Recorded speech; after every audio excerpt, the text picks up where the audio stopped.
Olá, boa tarde.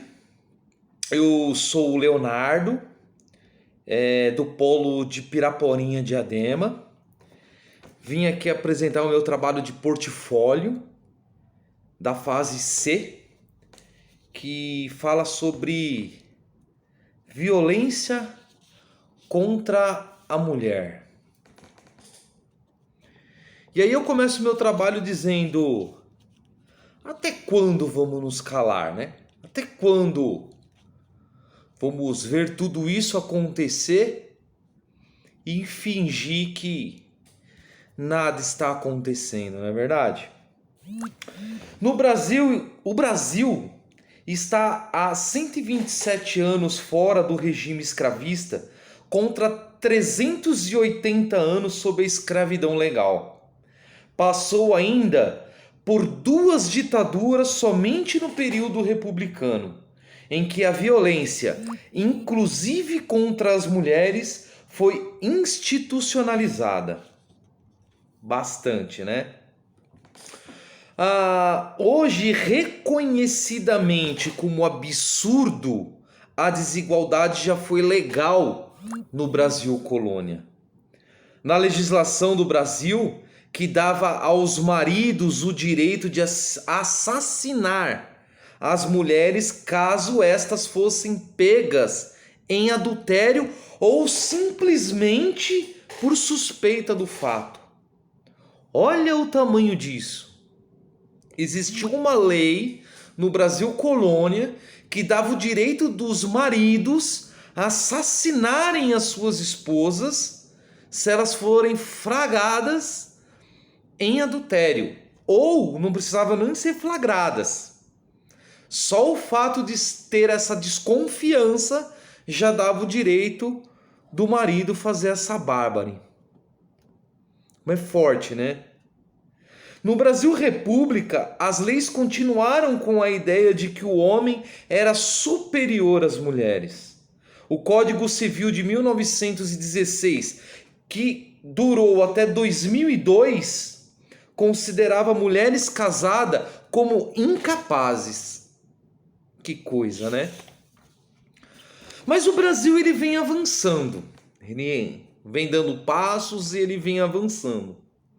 Especialistas apontam que o país registrou avanços significativos nas últimas décadas. A Convenção de Belém do Pará é considerada um marco no enfrentamento à violência contra as mulheres, já que ela exige dos estados um compromisso efetivo na erradicação da violência de gênero a partir da criação da legislação específica.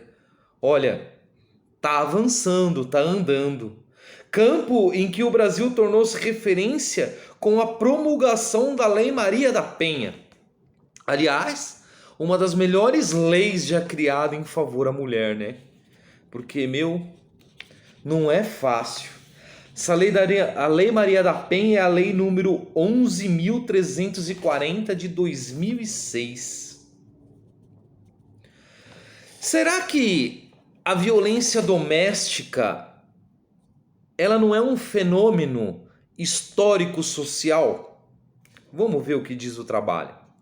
Fatores como bebida, drogas, ciúmes, desemprego potencializa a violência doméstica do homem que é criado a não levar desaforo para casa, onde ser o provador da família é uma regra, sem ter treinado a não expressar, a ser treinado, né, a não expressar sentimentos, com exceção da raiva, da fúria, da úria, porque é valente, porque sou homem, porque sou determinado, né? Olha quantas coisas fomos automaticamente influenciados e treinados a sermos, né?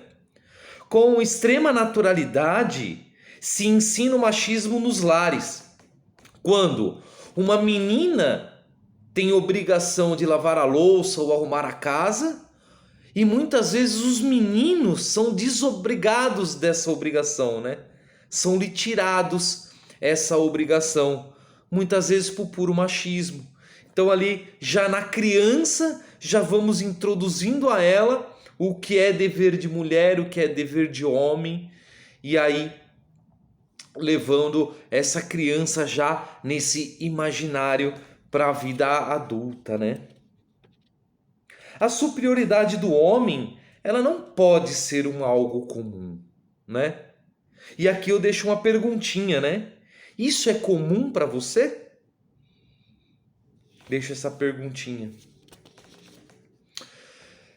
Em Goiás Velho, o município de Goiás, também conhecido como Goiás Velho, e agora vamos falar um pouquinho sobre estatísticas. O Centro Especializado de Atendimento à Mulher, o CEAM, recebe a cada 3 dias um novo caso de violência contra a mulher e classifica os agressores como, em primeiro lugar, o amásio, né? Aquela pessoa que é amasiada. Ela se juntou com outra pessoa e vive uma vida em comum. Esse, em primeiro lugar, está o tipo de agressor. O segundo lugar vem o namoro, a fase de namoro, ou seja, as pessoas nem vivem juntas, nem moram juntas, aliás, e está em segundo lugar como um dos maiores, segundo lugar de agressor, né?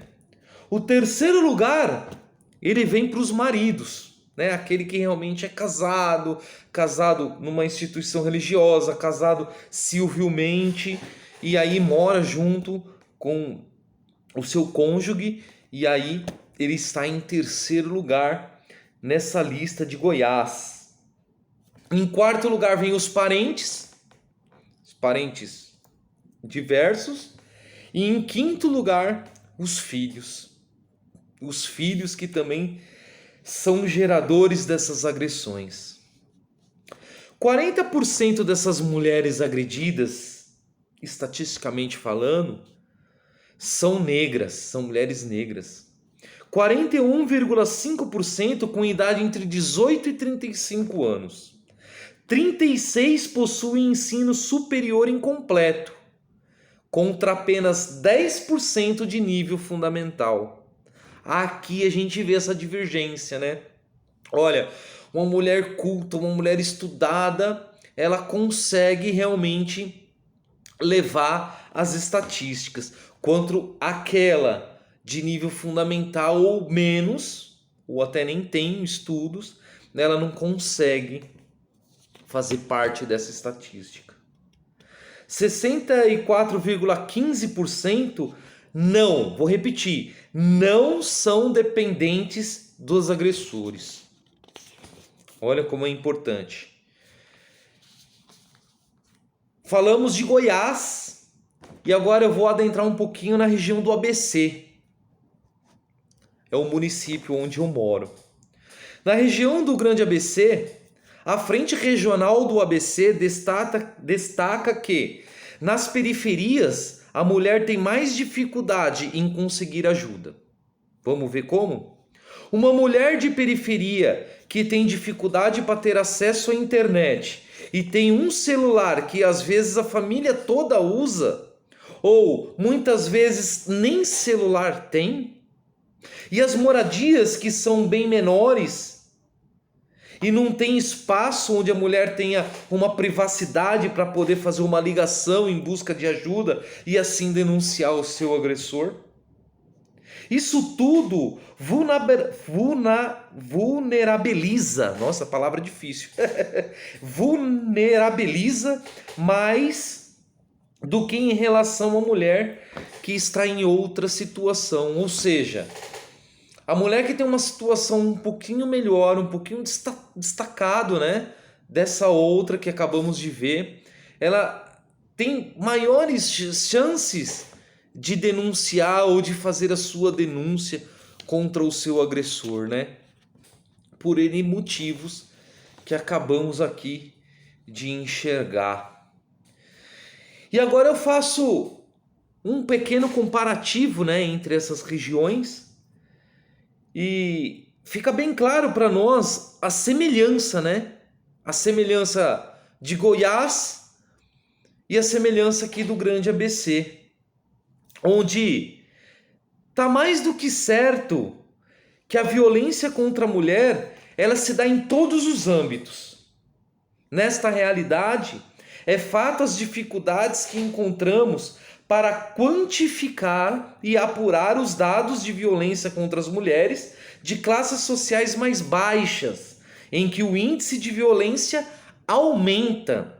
Olha, como é difícil apurar e quantificar os dados das mulheres que vivem em classe de baixa renda, onde o aumento da violência, onde a violência, né, contra ela é maior do que em outro âmbito.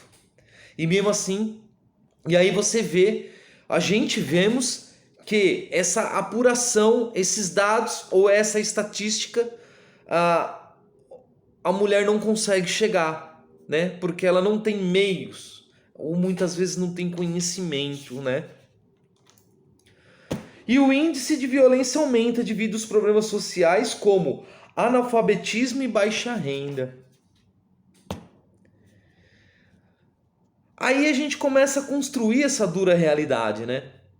Poxa, a violência realmente existe e ela existe pro branco, pro preto, pro índio, pro negro, desculpa.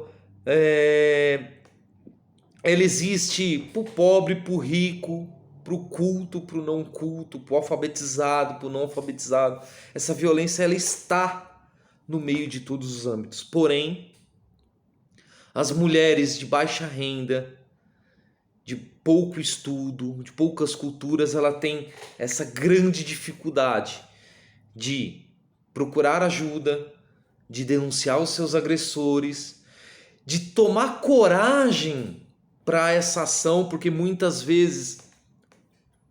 delas são totalmente dependentes dos seus agressores. Os filhos pesam bastante, né, nessa situação. E aí leva aquela mulher a aceitar a violência, leva ela a se calar, leva ela a não denunciar. Como é difícil isso, como é triste para nós, né? Esses dados, né? Estudar tudo isso realmente nos transmite uma tristeza. A ação e prevenção. A ação preventiva à violência contra a mulher. Como que a gente poderia criar ou fazer algo para que essa informação chegasse até essas pessoas menos cultas, vamos dizer assim, né? Talvez uma campanha de porta em porta, principalmente nas regiões de baixa renda, certamente trariam bons resultados na procura por ajuda e denúncia contra os seus agressores. Já no âmbito escolar, o resgate da boa e velha cartilha, em que os jovens possam interagir com os seus pais, por exemplo, numa tarefa para casa, né? Onde essa criança possa envolver o pai e a mãe nessa tarefa, onde nessa cartilha está bem descrito ali quais são as formas de agressão, quem é os agressores, como procurar ajuda e assim, através de uma simples tarefa doméstica, tarefa de casa, eu acho que essa informação chegaria realmente dentro dos lares, principalmente aonde esse acesso é mais difícil. Abordando os temas como o que é violência, quem as pratica, como se defender, onde procurar ajuda e, conte comigo, né? Conte com a sociedade, conte com nossa ajuda. Você não está sozinha.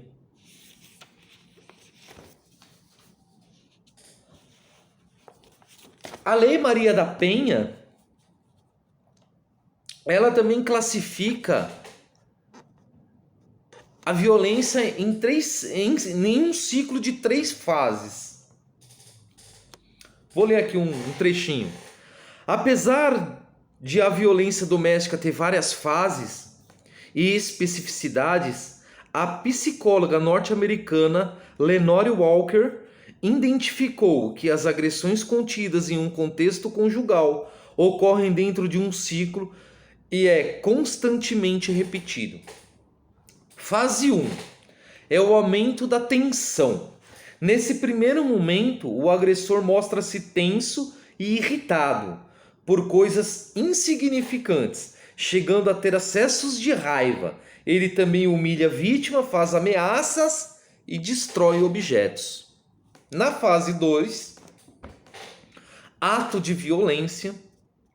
Esta fase corresponde a uma explosão do agressor, ou seja, a falta de controle chega ao limite e leva ao ato violento. Aqui, toda a tensão acumulada na fase 1 se materializa em violência verbal, física, psicológica, moral ou patrimonial. Na terceira fase, entra a parte do arrependimento e comportamento carinhoso, também conhecida como lua de mel. Essa fase se caracteriza pelo arrependimento do agressor, que se torna amável para conseguir a reconciliação. A mulher se sente confusa e pressionada a manter o seu relacionamento diante da sociedade, sobretudo quando o casal tem filhos. Em outras palavras, ela abre mão de seus direitos e recursos, enquanto ele diz que vai mudar. E aí, muitas das vezes a mulher acredita, perdoa, não leva adiante, e aí volta de novo para a primeira fase, e muitas vezes já nem mais passa pela primeira fase, já vai direto para a segunda fase, que é o ato de violência. Falando um pouquinho sobre a Lei Maria da Penha, que é a lei número 11.340, eu queria trazer para vocês aqui quem foi Maria da Penha. A biofarmacêutica cearense Maria da Penha Maria Fernandes, que deu nome à Lei de Violência Doméstica, ficou paraplégica após levar um tiro de espingarda do seu marido, enquanto dormia em 29 de maio de 1983. Vou repetir a data. 29 de maio de 1983. Apesar da barbárie desse e de outros abusos, o caso tramitou lentamente na justiça, o que repercutiu negativamente na imprensa mundial. Em 2001, o Brasil foi condenado pela Comissão Interamericana de Direitos Humanos da Organização dos Estados Americanos devido à negligência como se tratava a violência contra a mulher. Só em outubro de 2002, vou repetir, outubro de 2002, 1983, 2002, o agressor, enfim, foi preso. Pegou pena de 10 anos, cumpriu apenas 2 e hoje está livre. Ele está livre e ela está presa a uma cadeira de roda. Então, gente, o caso é sério. A violência contra a mulher, ela depende muito de nós, não só de não a fazermos, mas também de divulgar, de ensinar, de mostrar o caminho. Poxa, é nossa obrigação, né? Não só como homem, mas como cidadão, de proteger, de ensinar, de mostrar o caminho, de ver, perceber, né? Poxa, aquela mulher está sendo agredida, vamos tomar uma providência, né? E aí aqui eu deixo uns números, né? Onde a gente pode estar buscando essas informações, onde a mulher também, que é agredida ou por alguma forma se sentiu agredida, pode buscar ajuda nesses lugares.